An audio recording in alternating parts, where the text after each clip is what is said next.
Hello, and welcome to this segment of Arts Talk. I'm Sherri Burr, and my co-host for this segment is Matt Durkovich. Welcome, Matt. Welcome.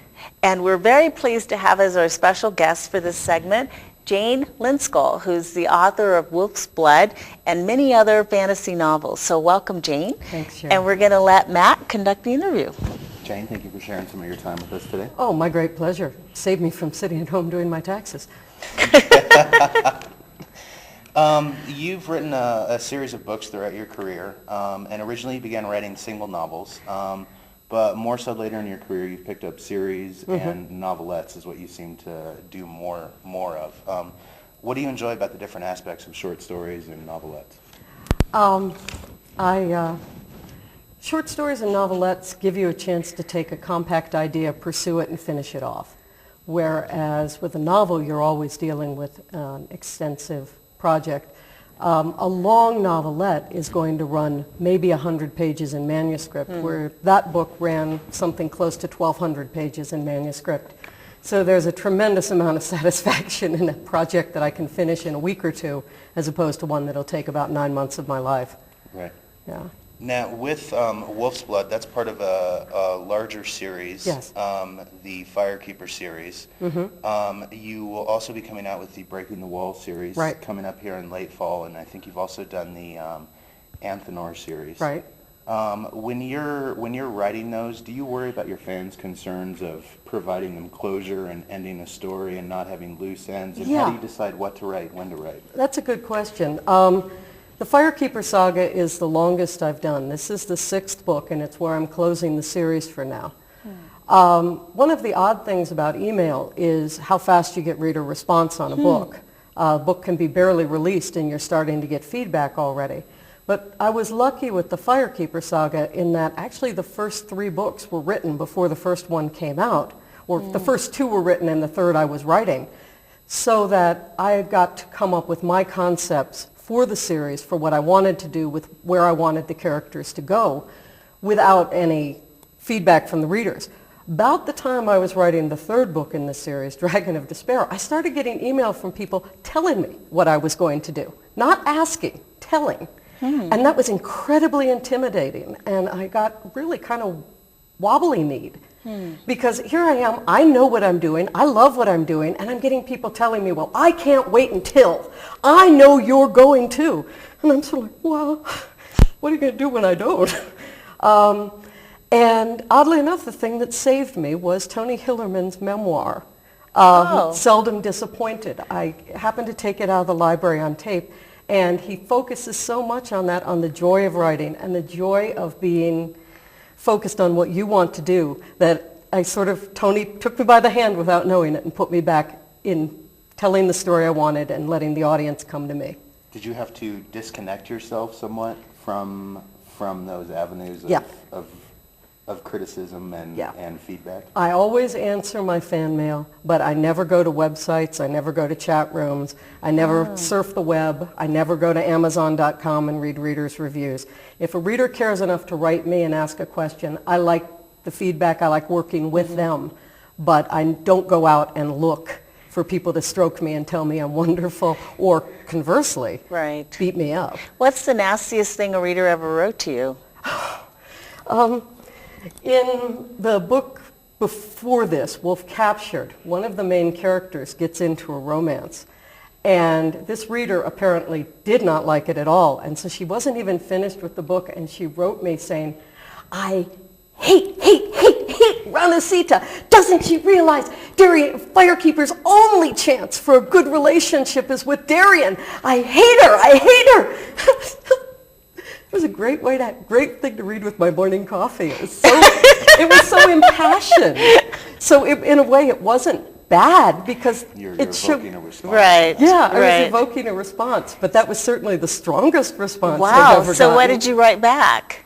Finish the book.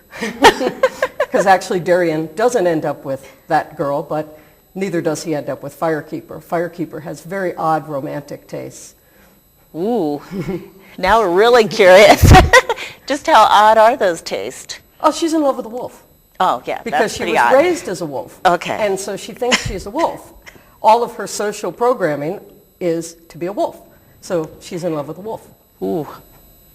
Speaking of Darian, he's a character who has a very large following amongst your fans.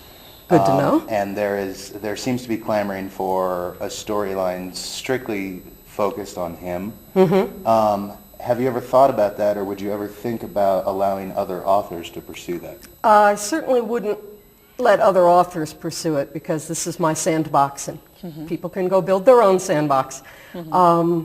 Maybe someday down the road it might be fun to do a novella or a separate short story about Darian all by himself. But on the whole, I don't have any immediate plans. Right. You said it's your sandbox. You've had a little experience stepping into other people's sandboxes. I believe you finished 2 novels for Rogers Lasny. Right. How did you find that experience of trying to pick up and or finish someone else's work? Well, that was a very odd and unique experience. Roger was my lover. He was dying of cancer. When he realized he wasn't going to live to finish his books, he asked me if I'd finish them for him because he didn't outline, he didn't do anything. And so I was really the only person who had a shot because I was at least the person he talked to about the books and things like that. So from that point of view, it was a sandbox I had not wanted to invite myself into, but when asked, I did my best. And it was a great experience for me because he was a brilliant writer. But I don't really want to go there again. Right. What were some of the responses from readers? Very strong, actually. On the whole, I've gotten just a tremendous amount of positive feedback on those books. And probably my favorite review was the one where the reviewer said, the only place you can see Lindskold's hand is in that the female characters are three-dimensional. Because Roger was very much a man of his generation. He was about 25 years older than I am.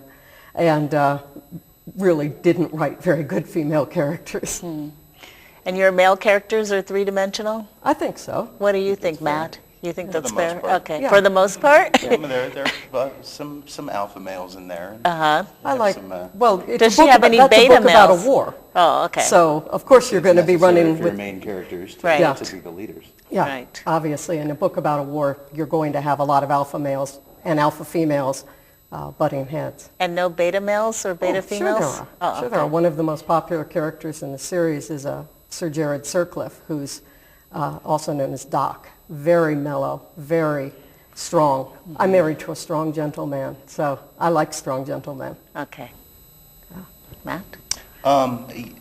Throughout your work, you've gained more and more acclaim, and now you're starting.